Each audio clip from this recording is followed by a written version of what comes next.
career. You made some investments, right?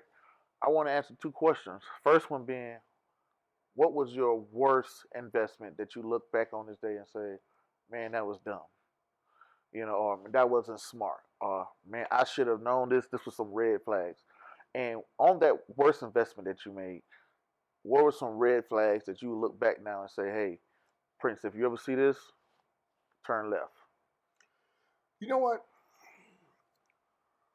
All investments to me are, I don't look at them as worst or best based off of the financial, because that's what most people look at, the financial part.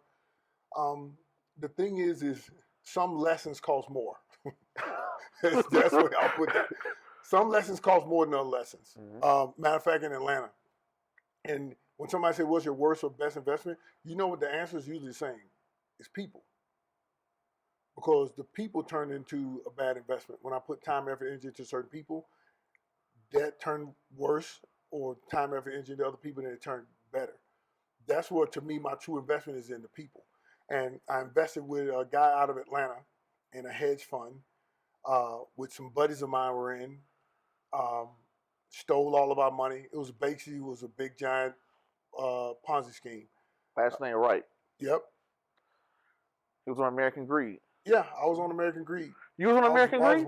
They didn't have me on there, but they had my name in it. I watched the show, and I'm cringing the whole time because I want to kill the guy. Because not only it wasn't the fact that I lost over $1 million.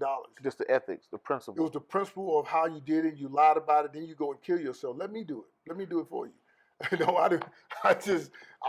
But my thing is, because see, what people don't know too on the back end of that, it was a few guys in that were involved in that.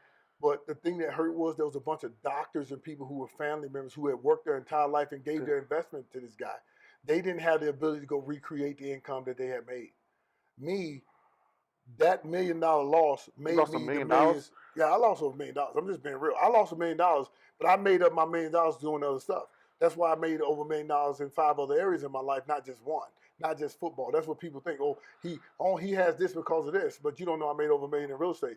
I made over $3 million in coffee. I didn't even drink coffee. I didn't drink coffee. I drink coffee now like crazy. But you see, my thing is, some lessons make you refocus. Wow. And you got to remember, there's a buyer and a seller every time. Which one are you? Right. Every time there's a buyer and a seller. Right. I'm not laughing at the situation. It's the way you said it. Oh, you went and killed yourself. You should let me do it. that was just a moment. I had this moment because when he was on the run. And you know what the crazy part is? I think, and what triggered it was me. When he started running, when he ran from the law. What it was is I looked at my statements. This is another thing, especially not just athletes, guys, this is anybody. A friend of mine, we just had a counseling session on this yesterday with her credit. You need to monitor your statements. Quit paying people to monitor your statements. You got that much money that you can't monitor your own statements? Well, I'm looking at my statement when I was with Kurt and his company, and the ending balance from the previous month didn't match up to the beginning balance of the next month. So I know a computer can't do that. That was hand done. So as soon as that triggered that, it was only $300 difference. But because I'm paying attention, I called up, I'm not going to say the name, I called up a friend of mine who worked there, and I said, dude, why is this off? I tell you what, I don't feel comfortable with this opportunity anymore. I want to get my money back. So I triggered to get my money back. I wanted my money out of the deal, whatever, just give me whatever fees they got to pay, just give me my money back. So they're supposed to be trying to get me my money, and it's taking them forever to give me my money back. I said, it didn't take you forever to take my money.